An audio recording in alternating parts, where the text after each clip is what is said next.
sometimes I forget that not all of us have been running for decades. And so what I want to do today is go back to basics and cover one of the workouts that I think is the most valuable type of workout for endurance runners, anybody training for a mid-distance event like the 3,000 meters or the 2-mile, all the way on up to ultramarathon distances.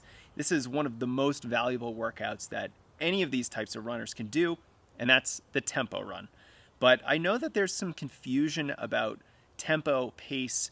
What is it? How do you define it? Because it's not a race pace.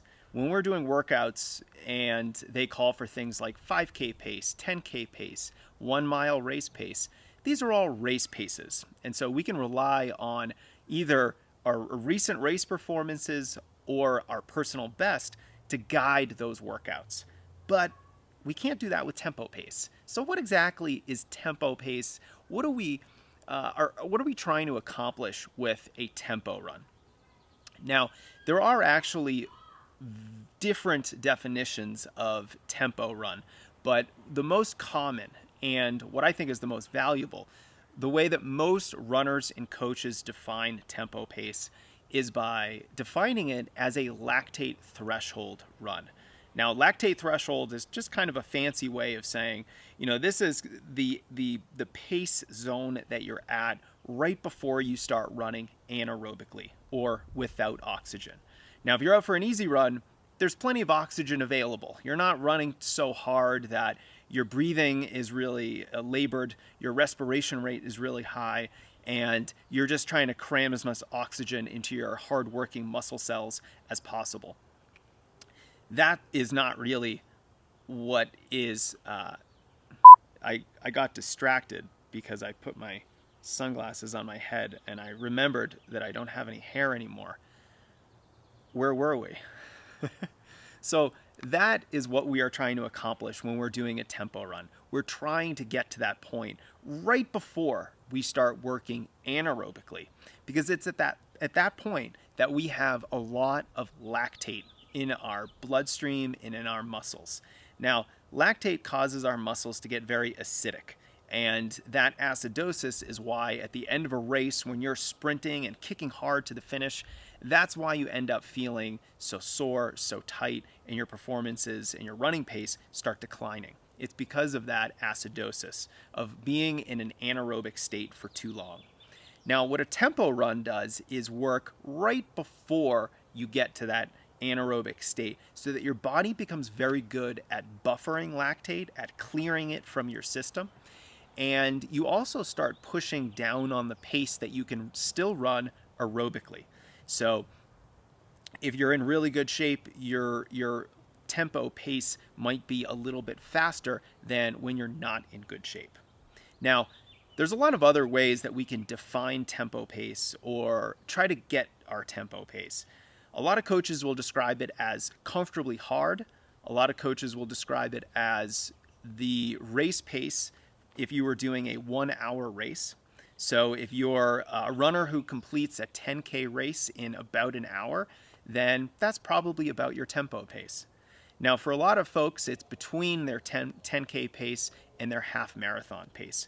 For me personally, mine was right around my 10-mile race pace. You can also use a pace calculator and plug in one of your recent race performances, and from there, you'll get your estimated tempo pace. Now, this is conforming to your lactate threshold pace, which really, if we're being honest, is not actually a pace, but really more of an effort. It's the zone where your body is producing a lot of lactate.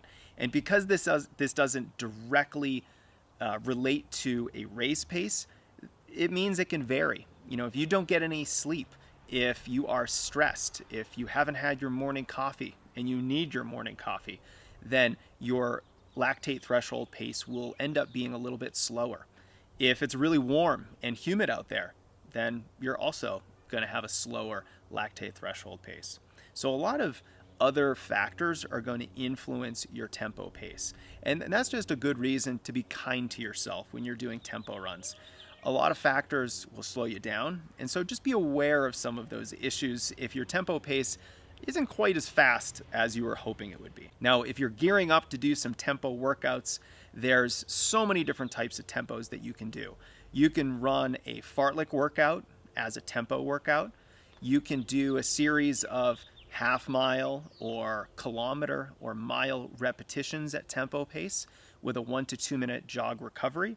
Or you can do a more sustained tempo, maybe 3, 4, or 5 miles or 20, 30, 35 minutes or so at your tempo pace. All of these are amazing tempo workouts, and as long as you're running at that tempo intensity right near your lactate threshold, you are going to get some great practice in at buffering lactate, at learning to run in a fairly uncomfortable state, which I think is a skill that a lot of runners can develop. And that is a skill that's not just physical, but it's mental. There's a lot of mental benefits of doing tempo runs that help you get comfortable with being uncomfortable. Now, the thing about tempo runs is that faster is not better. If you have a certain range that is appropriate for you, let's just say your tempo pace is somewhere between 7:15 and 7:30 a mile. I just pulled that out of a hat.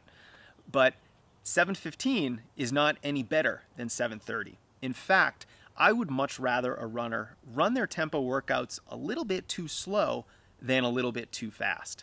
And that's because of that lactate that is in your muscles and bloodstream. If you go anaerobic and you have too much lactate in your bloodstream, you can't clear all of that lactate, all that exercise byproduct from your system, then you defeat the purpose of the workout. So instead of going too hard and defeating the purpose of the workout, if you have to, let's instead go a little bit too slow. You won't have as much lactate, the stimulus will be less, but you won't defeat the purpose of the workout. Not only do I love tempo runs because they're so incredibly valuable for endurance runners, but they're also very practical. You can run these almost anywhere. You can run them on the road, on the track, on a trail. Because they're more based on effort, you don't have to worry about hitting a specific pace. And they can be run at almost any time of the season. You can be in base training and you can do tempo repetitions. You can be in the middle of a season running a long 5-mile tempo run. Or you can be just a couple weeks out from your goal race and use a little bit of tempo running to pre-fatigue your legs before a set of repetitions. You'll get a little bit of that aerobic stimulus, and then you'll practice running hard on some legs that are already a little tired. So there's a lot to love about tempo runs.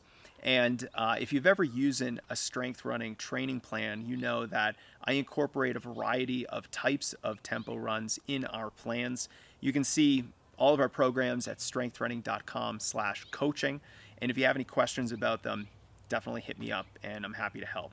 But before I end this video, I know that there are other types of tempo runs besides fartleks, distance-based repetitions, and continuous runs. So I'm curious, what kind of tempo runs do you do? There are a couple that I left off this video because I want to get a good conversation going in the comments. And hopefully I can chime in and let you know what I think about your tempo variations.